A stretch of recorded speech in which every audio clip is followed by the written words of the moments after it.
ಈ ಕಡೆ ಚಂದ್ರಶೇಖರ್ ಆಜಾದನ್ನ ಹಾಕ್ಸ್ಕೊಂಡಿದ್ದೀನಿ, ಈ ಕಡೆ ಭಗತ್ ಸಿಂಗ್ನ ಹಾಕ್ಸ್ಕೊಂಡಿದ್ದೀನಿ. ಅಚ್ಚೆ ಪ್ರತಿ ದಿವಸ ಬೆಳಿಗ್ಗೆ ಎದ್ದು ಕನ್ನಡಿಯಲ್ಲಿ ನಿಂತ್ಕೊಳ್ತೀನಿ ಒಂದ್ಸಾರಿ, ಇಬ್ಬರೂ ಒಂದ್ಸಾರಿ ನೋಡ್ತೀನಿ. ಯಾರ್ಯಾರೋ ಏನೇನೋ ಬರ್ಸ್ಕೊಳ್ತವ್ರೆ. ನಾನು ಅಚ್ಚೆ ಹಾಕ್ಸ್ಕೊಂಡಿರೋದು ಭಗತ್ ಸಿಂಗ್ ಬಲಗಡೆ, ಎಡಗಡೆ ಚಂದ್ರಶೇಖರ್ ಆಜಾದ್, ಇಬ್ಬರನ್ನೂ ಒಂದ್ಸಾರಿ ನೋಡ್ತೀನಿ. ಯಾಕೆ ನೋಡ್ತೀನಿ ಗೊತ್ತಾ? ಪ್ರತಿನಿತ್ಯ ನನಗೆ ರಿಮೈಂಡ್ ಮಾಡುತ್ತೆ ಭಗತ್ ಸಿಂಗನ ಕನಸು. ಭಗತ್ ಸಿಂಗನ ಕನಸು ಏನಾಗಿತ್ತು ಗೊತ್ತಾ? ಅವರ ಕನಸಿನ ಭಾರತ. ಯಾವ ಮಗುವೂ ಕೂಡ ಅಪೌಷ್ಟಿಕತೆಯಿಂದ ಸಾಯಬಾರದು, ಹಾಲಿಲ್ಲ ಅಂತ ಸಾಯಬಾರದು, ಅದು ನನ್ನ ಭಾರತ. ಯಾವೊಬ್ಬ ವಿದ್ಯಾರ್ಥಿನೂ ಕೂಡ ಶಾಲೆಯಲ್ಲಿ ಶಿಕ್ಷಣ ಸಿಗಲಿಲ್ಲ ಅಂತ ಶಿಕ್ಷಣ ವಂಚಿತನಾಗಬಾರದು, ಅಂತಹದ್ದು ನನ್ನ ಭಾರತವಾಗಿರಬೇಕು.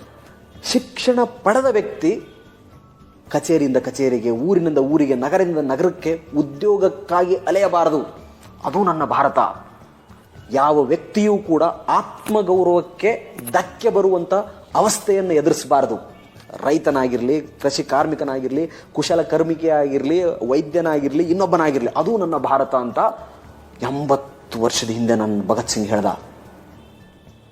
ಅದು ಮತ್ತೆ ನಿಜ ಮಾಡಬೇಕಲ್ಲ ನಾನು. ಭಗತ್ ಸಿಂಗ್ನ ಅನುಯಾಯಿಯಾಗಿ ಚಂದ್ರಶೇಖರ್ ಆಜಾದ್ ಇನ್ನೊಂದು ಕಡೆ, ನಾನು ಹುಟ್ಟಿದ್ದೀವನ, ಅವ್ರು ಹುಟ್ಟಿದ ದಿವಸ ನಾನು ಹುಟ್ಟಿದ್ದೀನಿ ಜುಲೈ 23. ಸ್ವಾಭಿಮಾನಿ ರೀ, ಎಂಥ ಸ್ವಾಭಿಮಾನಿ. ಅವರಿಂದ ನಾನು ಸರೆಂಡರ್ ಆಗಕ್ಕಿಲ್ಲ.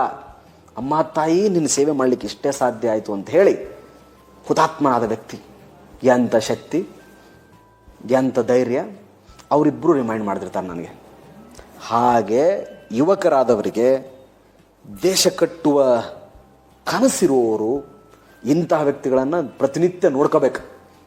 ಯಾವುದೋ ಪಿಕ್ಚರ್ ನೋಡಿದ್ವಿ, ಸಖಿಯಾ ಫೀಲ್ ಮೈ ಲವ್ ಅಂದ್ವಿ, ಇನ್ನೊಬ್ಬ ಏನೋ ಹೇಳ್ದ, ಅವನ ಸ್ಟೈಲಲ್ಲಿ ಏರ್ ಸ್ಟೈಲ್ ಬಿಡೋದು, ಅವನ ಸ್ಟೈಲಲ್ಲಿ ಸಿಗರೇಟ್ ಸೇದೋದು, ಅವನ ಸ್ಟೈಲ್ ಬಾರ್ಲ್ ಕುಡೋದು, ಯಾವನೋ ಬಿಯರ್ ಬಾಟ್ಲಿ ಎತ್ತಿಬಿಟ್ಟು ಕಡ ಕಡ ಕಡ ಕುಡ್ದ ಅಂತೇಳಿ ಇವ್ರು ಕುಡಿಯೋದು. What nonsense is it? Exactly. ಇನ್ನೊಂದೇನದು, ಕಣಕಣದಲ್ಲೂ ಡೌನ್ಲೋಡ್ ಮಾಜ್.